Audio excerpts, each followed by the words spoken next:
big part of the reason that we homestead is to raise and grow our own food. But in addition to raising it, growing it, you need some way to store it. And so today I'm going to take you on a tiny family pantry tour. Hey everyone, I'm Lorella. My good friend Chelsea from Little Mountain Ranch and I were talking about her video that's also coming out today that's called something probably like Large Family Pantry Tour 2019. And I started thinking about it and I thought, you know, not all of us have 24 kids we have to feed for a year. Not all of us have a larder dug into the side of a mountain with a stream running through it to keep things really cold all year. What do you do if you're like Chris and I who have just entered the empty nest stage of life? There's just 2 of us in the house. What kind of pantry should we even have? That's what I'm going to show you today on this small family pantry tour.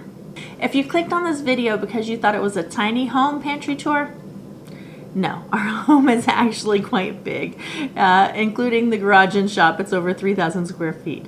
This is a tiny family pantry video. I really love this little cabinet that I'm using for my pantry.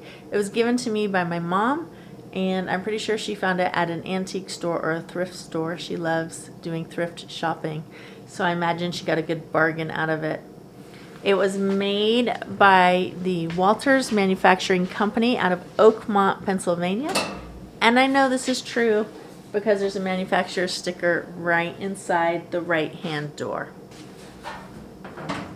I love this little Art Deco feature right here on the front. I just really like the vintage look of it. I like the feel of it. I like the fact that this has served as somebody else's kitchen pantry and now is in my home. Also, it was at one time possibly used by the Girl Scouts. There's a sticker in here that says "Attention Girl Scouts," and then down here it says something about peanut. And so I don't know if perhaps this was stored at the home of a Girl Scout leader or where a troop met, or just some Girl Scout stuck a sticker in here, or perhaps, like me, it was just somebody who buys and eats Girl Scout cookies and they stored them in this cabinet, which could very well happen again. We could go full circle and this could be a Girl Scout cookie cabinet. One night after church about a month ago, Chris came home with 2 5-gallon buckets full of pears in the back of his truck. So I called up my good friend April. That's probably a lie. I probably texted. If you know me, I don't talk on the phone. Probably texted her or sent a Marco Polo or something. And I said, hey, I know you just bought like a bunch of apples for 33 cents a pound. You want to trade a 5-gallon bucket full of pears for a 5-gallon bucket full of apples?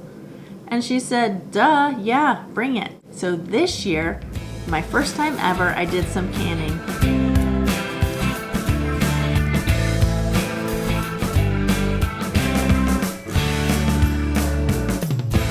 2 jars of pears, 6 jars of pear butter, 3 jars of apple butter plus the one already opened in the fridge, 2 jars of applesauce plus one that's already open in the fridge, and 2 jars of canned apples.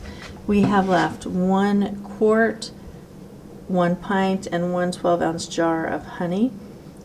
We had about 5 quarts and I've sold it. We have pumpkin, dried pineapple. This is from pineapple I bought at a store. And these are dried apples from the apples that were given to me in exchange for the pears. I have 1 solitary can of coconut milk because I make a yummy, yummy coconut curry pumpkin soup out of it. And I really cannot say yummy enough times to describe how good it is. Even a tiny family needs some seasoning in their food and extra virgin olive oil. I have recently discovered avocado toast on with a little bit of olive oil drizzled over it and some sea salt. Let's see, here are the rest of my butternut squash that I don't have out as decoration. If you're like me and you didn't grow 327.5 squash like Chelsea, because seriously, I don't even know how long it would take me to eat that many squash. Probably until I die, and then my poor kids would have the burden of cleaning out the room with squash piled to the ceiling. If you are fairly normal like I am, and you maybe grew 6, 8, or 10 squash, here's a good storage tip. Add a vintage coffee pot and some silk flowers, and voila, you have pantry a la counter.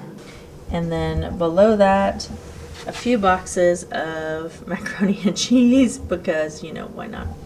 And a few little items, some salsa, some chocolate chips, and then a little junk food shelf on the bottom. You may be looking at me and wondering, why is Lorella wearing a jacket in the house? Is it really that cold in Missouri already? No, it's not.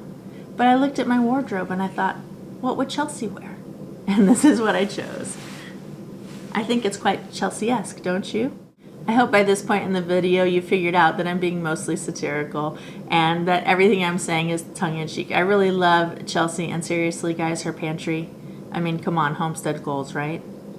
I did not grow nearly that minty. Minty? I really hope people realize this is satire. I'm going to try to do it with a little more straight face. Through it that we can store our cool things that need to be cool. Let's try it one more time. Sorry, I'm going to try not to laugh again. Okay, one more time. If you're like me and you didn't grow 327 and a half squash like Chelsea did this year, half a squash. Be sure and hop over to Chelsea's channel at Little Mountain Ranch, and I will leave a link to her pantry tour video in the description below and in the end cards as well. Thanks so much for watching. Have a great weekend. What? Okay, this is really funny. Actually, this part right here was not planned, but I just got done watching Chelsea's 2018 large family pantry video, and her little cat Pocket came up, and she talked about the fact that she's not a cat person at all, but how that little sweet thing had wormed its way into her heart. Well, the funny thing is, I am not a cat person at all, and in fact, I spent a lot of money buying myself a little dog, Oakley, whom you've seen in my videos, because I wanted a lap dog. And I call Oakley the cat dog because she's not super friendly, and she just kind of will come over and be like, you may pet me now, mistress. And then after like 2 minutes, she's like, okay, that's enough, and she leaves. And then this little cat, Rocket Cat, showed up on the 4th of July, and I call her a lap cat because she wants to be held and cuddled all the time. So thank you, Rocket Cat, for introducing this video. Are you watching Chewy? No, you can't get on tables. No.